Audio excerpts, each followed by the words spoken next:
पुष्पदंत गुरुवर से मिला है संयम का उपहार। पुष्पदंत गुरुवर से मिला है संयम का उपहार। ऐसे प्रमुख गुरु चरणों में वंदन बारंबार। आया है महामहोत्सव रजत दीक्षा का उत्सव। आया है महामहोत्सव रजत दीक्षा का उत्सव।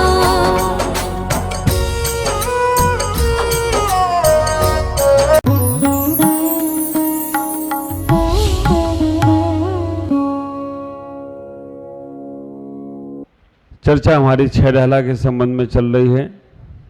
दीमापुर से शुरू किया था, 1 साल लगभग होने वाला है।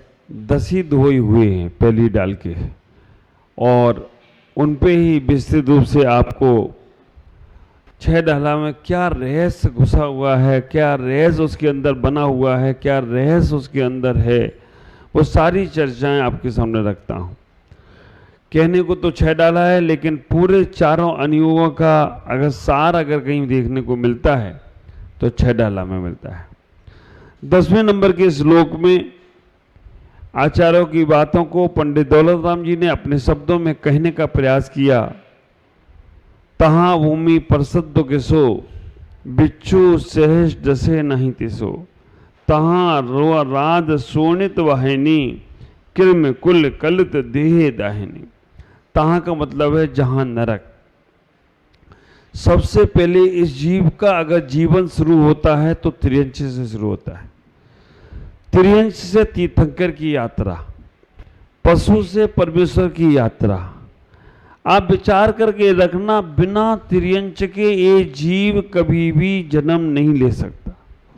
हमारे सबकी शुरुआत, सिद्ध भगवान की भी शुरुआत त्रियंश से ही हुई है, क्योंकि निगोद से ही निकलता है जीव, और निगोद में जो जीव है वो सब त्रियंश है। तो त्रियंश से तीर्थंकर की यात्रा कैसे निकली? त्रियंश गति के दुखों का वर्णन पहली ढाल में चारों गतियों के दुखों का वर्णन है। तो पहली ढाल में हमने त्रियंशों के दुखों का वर्णन सुना। त्रियंश अवस्था में अगर संकलेश परिणाम होते हैं, त्रियंश अवस्था में हमारे परिणामों में विकृति आती है। त्रियंश ही नहीं, अगर हम त्रियंश और मनुष्य दोनों अवस्थाओं में संकलेश परिणाम करते हैं तो निश्चित ही नरक गति मिलती है। आप विचार करेंगे नरक गति में कहाँ, कैसे, कितने दुख हैं। तो वहां की भूमि पर परसत है ना। आप लोग कभी कभी जो आलसी आदमी होते हैं ना, कहते हैं ना ये पसरा ही रहता है हमेशा, तो ये पसरा नहीं है, ये परसत है।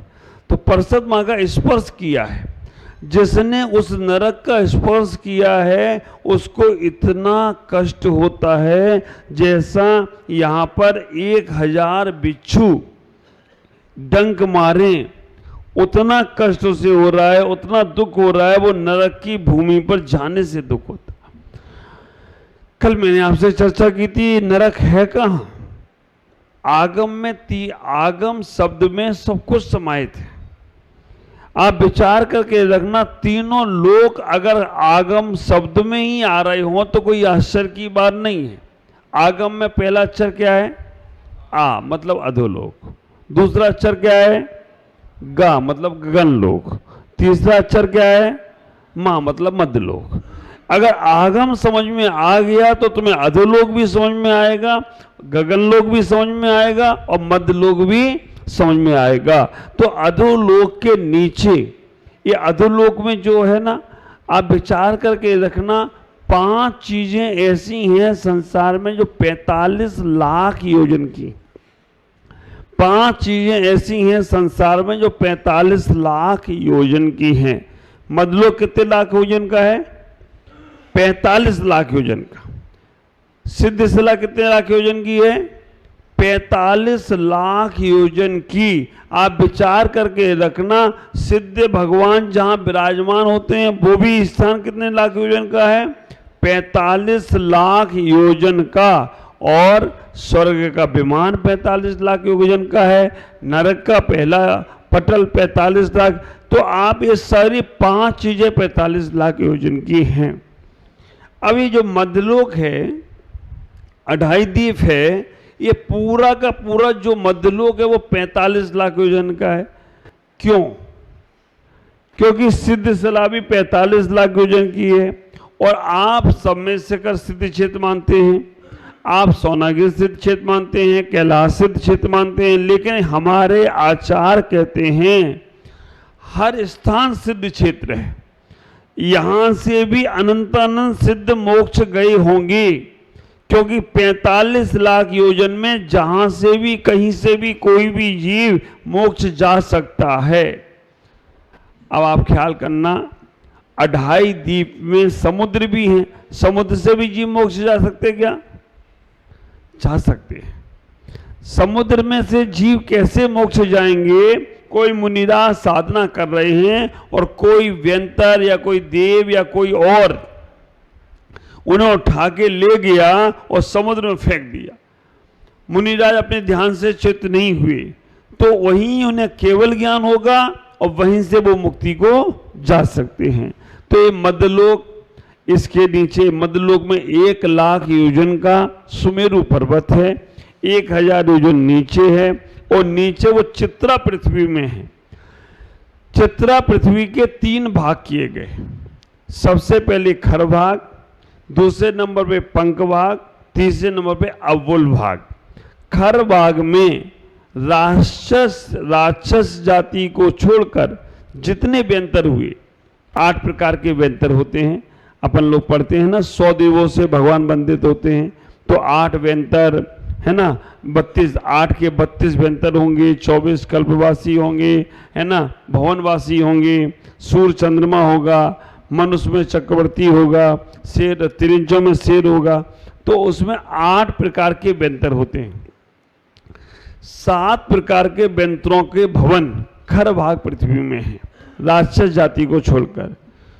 और भवनवासी 10 प्रकार के होते हैं।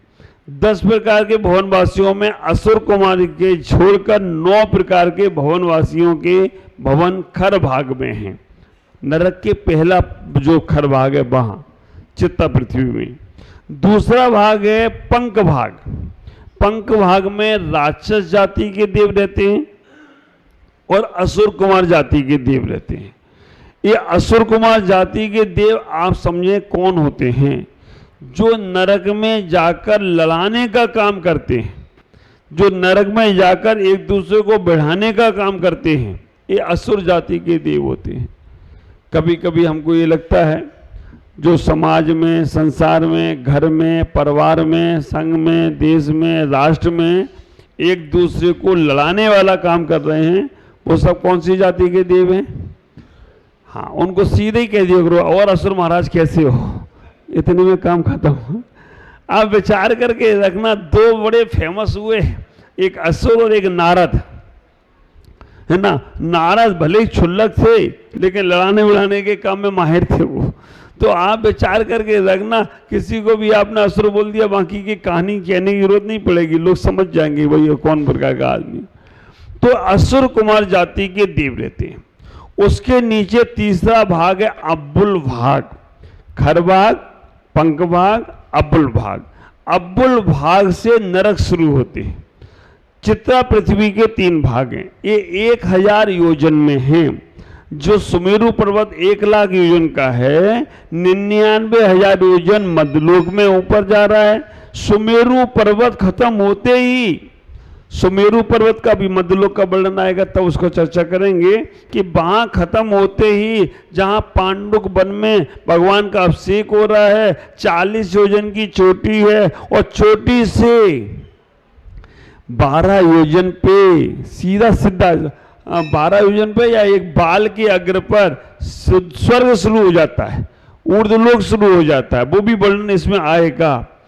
तो आप विचार करके रखना, वो नरक जो अव्वल भाग से शुरू होते हैं, 7 नरक हैं, और 7 नरकों के नाम मैंने कल आपको बता दिए थे। बाकी प्रभाव भूमि जो है उनके भी नाम आपको बताए थे। स्त्री है, कितनी भी मायाचारी करें, 6वें नरक से आगे नहीं जाएंगी। पुरुष जो होते हैं वो वज्र सब नारद सहनन वाले, जिस सेनन से मोक्ष का दरवाजा खुलता है उसी सेनन से 7वें नरक का दरवाजा खुलता है। तो वज्रसव नारद सेनन वाला पुरुष होगा वो ही 7वें नरक जा पाएगा, अन्यथा कोई वर्तमान में कोई 7वें नरक नहीं जाएगा। ये पक्का हो गया, क्योंकि वर्तमान में वज्रसव नारद सेनन नहीं है। तो हमें ये विचार करके रखना है कि ये सारे के सारे जो नरकों में जन्म की व्यवस्था है, किस कारण से नरकों में जन्म लेते हैं। अपने भारत में तो नहीं, कहीं बाहर विदेश में नरक का मंदिर बना हुआ है। उसमें नरक में क्या क्या घटित होता है वो सारे चित्र नहीं, मूर्तियां बनाई हैं। यहां पर आपने क्या किया, उसका नरक में क्या फल मिलने वाला है, आप विचार करो। वैसे एक बड़ा सा अच्छा सा व्यंग है। एक आदमी पहुंच गया नरक, उसका बड़ा स्वागत हुआ, बड़ा सम्मान हुआ, बड़ा स्वागत और सम्मान हुआ। ढोल ढमाके के साथ उसे बुलाया गया और अंदर जैसे ही वो पहुंचता है नरक में, वो उससे पहले जाता है, वो पूछता है कि नरक और स्वर्ग है क्या, हमें देखेंगे। अब मध्यलोक का आदमी था, खोपड़ी में खुजलाहट उसकी हो गई कि पहले देखो फिर बाद में माल खरीदना, पहले इस्तेमाल बाद में विश्वास। तो उसने कहा कि हमें पहले नरक और स्वर्ग दिखाओ। यमराज भी चक्कर में पड़ गए, उन्होंने कहा चित्त को तुझे लेके जाओ, पहले दोनों दिखा के लाओ। तो देखने के लिए गया तो नरक में देखा तो वहाँ बड़े डांस हो रहे हैं, लोग मजे कर रहे हैं, रोज कुछ भी गलत, शराब पी रहे हैं, नॉनवेज कर रहे हैं, ये कर रहे हैं, वो कर रहे हैं, सब उसको बड़ा अच्छा लगा। टिपटॉप आदमी, यहाँ पर तो सारी व्यवस्था चल रही, डांस वांस चल रहे हैं। स्वर्ग गया तो वहां उसने देखा लोग एक दूसरे से बातें नहीं कर रहे हैं, कोई जाप करने बैठा है, कोई ध्यान करने बैठा है, कोई अपनी पूजा पाठ में लगा है, वो कैसे करने लगा है। दोनों देखने के बाद उसने चित्रकूट ने पूछा कि बताओ भाई स्वर्ग जाओगे पहले या नरक पहले जाओगे। उसने कहा यमराज धोखा खा सकते हैं लेकिन हम धोखा नहीं खा सकते। हाँ, ये स्वर्ग जिसको लगा रखा है ये तो नरक से बदतर है, एक दूसरे से बात नहीं कर रहे हैं, सब अपने अपने में लगे हुए हैं। और वो जिसको तुम लोग नरक कहते हो उस जैसा आनंद कहीं नहीं है। उसमें इतने मजे हैं, डांस हो रहे हैं, सब चल रहा है वहां पे, तो बड़ा हम तो वही जाएंगे। उसने कहा वो तो हमारी व्यवस्था है लेकिन आप तो डिसाइड करो कहाँ जाना है, स्वर्ग जाना है या नरक जाना है। उसने कहा जो तुम्हारी परिभाषा में नरक है वो हमारी परिभाषा में स्वर्ग है, और जो तुम्हारी परिभाषा में स्वर्ग है वो हमारी परिभाषा में नरक है। इसलिए हमारे स्वर्ग वाला भी पुण्य तुम नरक में ही दे दो, हम वहीं जाएंगे, हम वहां से निकलेंगे नहीं। ठीक है, नरक में गया, उसका स्वागत हुआ, सम्मान हुआ, ढोल ढमाकों के साथ बुलाया गया। और जैसे ही वो नरक में अंदर पहुंचा दरवाजा बंद किया गया, और दरवाजा बंद करते ही आकाशवाणी हुई जितने लोग इसमें आए हैं सब उल्टे हो जाओ। और उल्टे होते ही अंदर से वहां से खून पी मांस ये पता नहीं क्या क्या, और एक दूसरे को मारना काटना शुरू हो गया। उसने कहा ये क्या है? उसने कहा ये नरक है। जो वो बैंड बाजे बज रहे थे वो क्या है? वो नरक आने का विज्ञापन है। आप विचार करके रखना, वो नरक आने का विज्ञापन था। और आज का आदमी विज्ञापन में इतनी जल्दी फंसता है, आप विचार करना, इतना होशियार हो गया आज का आदमी कि रामलाल की बारात में जाए और श्यामलाल की बारात में अच्छा बैंड बज रहा हो तो रामलाल छोड़कर श्यामलाल में चला जाता है। तो आप विचार करके रखना, हम विज्ञापनों में इतने ज्यादा फंस गए, बाहर के आकर्षण में इतने ज्यादा फंस गए, हम अपना आत्मकल्याण छोड़ दिए। कोई तुमसे तुम्हारी वाहवाही करता है तो तुम्हारा ध्यान में पूजा में ज्यादा मन लग जाता है। अरे वो तो छोड़ो, अभी ये हमारा कपिल एक जिरवानी का चैनल का कैमरा ही घुमा देना, तुम्हारी पूजा की स्टाइल बदल जाती है। तो आप विचार करके रखना, तुम्हारी पूजा में, तुम्हारी भक्ति में, तुम्हारी श्रद्धा में बाहर का व्यक्ति अगर प्रवेश कर रहा है तो समझना तुम्हारे अंदर आकर्षण में है, तुम्हारी भक्ति है। कोई प्रवेश नहीं कर रहा है, हम अपने आप में मस्त राम मस्ती में। आगे मत बोलना, बस इतना ही ख्याल करो, अपनी मस्ती छोड़ो मत, अपनी भक्ति छोड़ो मत। हमें बाहर के प्रलोभन बहुत मिलेंगे, और जब तक बाहर के प्रलोभनों में हम फंसे रहेंगे, ख्याल करके रखना, हम अपने अंदर का लाभ ले नहीं सकते। अंदर का लाभ लेने, हाँ, लेकिन बाहर के बिना अंदर जा भी नहीं सकते। अंदर जो चला गया उसे बाहर की चिंता ही नहीं है, वो सिद्धालय में बैठा है। अभी हमें बाहर से ही अंदर जाना है। आप विचार करके रखना, अभी मूलाचार का स्वाध्याय चल रहा है, और मूलाचार के स्वाध्याय में अभी आ रहा है कि अधा कर्म का दोष हमें लग जाता है। अगर आहारचर्या में हमारे मन में ये आ जाए कि आज हमें ये आहार में मिलना है, ये आहार में मिल जाए, बस हमारे मन में आते ही हमें दोष शुरू हो जाएगा। तो बाहर के आकर्षण को नहीं, जो मिलेगा वो खाएंगे, जो मिलेगा वो लेंगे, अपने उदर पूर्ति के लिए लेंगे, अपने स्वास्थ्य के अच्छे के लिए लेंगे। जैसा होगा वैसा हमें अपना जीवन को जीने का प्रयास करेंगे, हम सारे दोषों से बच जाएंगे। अधा कर्म से युक्त भी आहार अगर हम अन्वेषण के साथ लेते हैं तो हमें उसका पाप नहीं लगता है, और अधा कर्म से युक्त आहार अगर हम शुद्ध भी तरीके से ले रहे हैं तो पाप लगता है। विचार करना। नरक की व्यवस्थाएं आचार्यों ने बताई हैं कि आपका नरक में जन्म नहीं होना है, तो आप इतना ही विचार करके रखना, यहां ऐसे कोई कार्य नहीं करो जिससे हमारे मन में उसका भाव आने का प्रयास हो। हम कार्य तो ऐसे करते हैं कि जैसे हमारे सारे कार्य भगवान माफ। देखो, आप विचार करना, अच्छे काम आप करते हो, आपको लगता है ये हमारे लोग देख रहे हैं, भगवान देख रहा है, अच्छे कर्म का फल मिलेगा।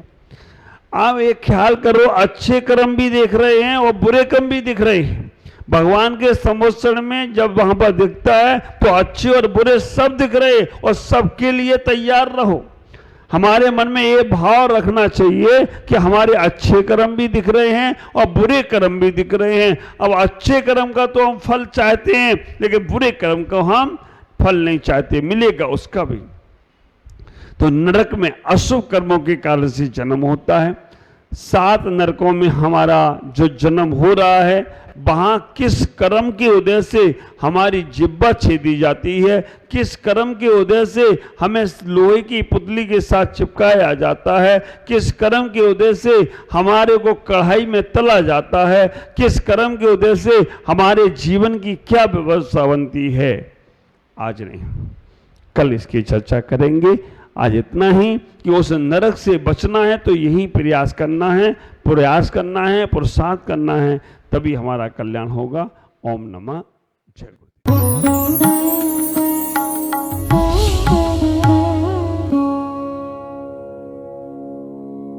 ज्ञान एवं संस्कार का अद्वितीय संगम मुनि प्रमुख सागर जैन पब्लिक स्कूल उत्तर प्रदेश प्रांत के जिला इटावा की पुण्य भूमि कुनेरा में परम पूज्य पुष्पगिरी तीर्थ प्रणेता आचार्य श्री 108 पुष्पदंत सागर जी महाराज के मंगल आशीर्वाद एवं परम पूज्य भारत गौरव आचार्य श्री 108 प्रमुख सागर जी महाराज की पावन प्रेरणा से स्थापित मुनि प्रमुख सागर जैन पब्लिक स्कूल, जहां भावी पीढ़ी को न केवल लौकिक शिक्षा प्रदान की जा रही है, बल्कि भारतीय संस्कृति और उत्तम संस्कार भी प्रदान किए जा रहे हैं। यही शिक्षा समाज में जागरूकता, नैतिकता और समता का भाव जागृत कर रही है, तो वहीं ये संस्थान भविष्य का मार्गदर्शक बनकर एक सशक्त समाज के निर्माण में सहायक सिद्ध हो रहा है। इसके अलावा कक्षा 8वीं तक की शिक्षा प्रदान करने वाले इस स्कूल में पूज्य गुरुवर की अनुमति से अब कक्षा 12वीं तक के विद्यार्थी भी लाभान्वित हो सकेंगे। अब ये विद्यालय कक्षा 8वीं से 12वीं तक प्रारंभ होने जा रहा है, अतः निर्माण कार्य के शीघ्र आरंभ हेतु सधर्मी बंधुजन अपना अपना धर्म योगदान देकर इस पुण्य कार्य में सहभागी बने और अनंत कालीन धर्म लाभ अर्जित करें। अधिक जानकारी एवं सहयोग हेतु संपर्क करें छुलक Shri Parmanand Sagar ji, Anand Baba, Shri Chhavi Sethi, Dimapur, mobile number 9436003664, Shri Rajesh Elani, Dimapur, mobile number 93466666 666। Sangeeta Jain Etawah, mobile number 9897795058। Shri Mithun Jain Etawah, mobile number 7300726318 एवं 9411989700। बैंक डिटेल्स, बैंक का नाम बंधन बैंक, खाता संख्या 1022000048325668, IFSC कोड BDBL 00020101, खाता नाम श्री दिगंबर जैन आचार्य प्रमुख सागर सेवा ट्रस्ट।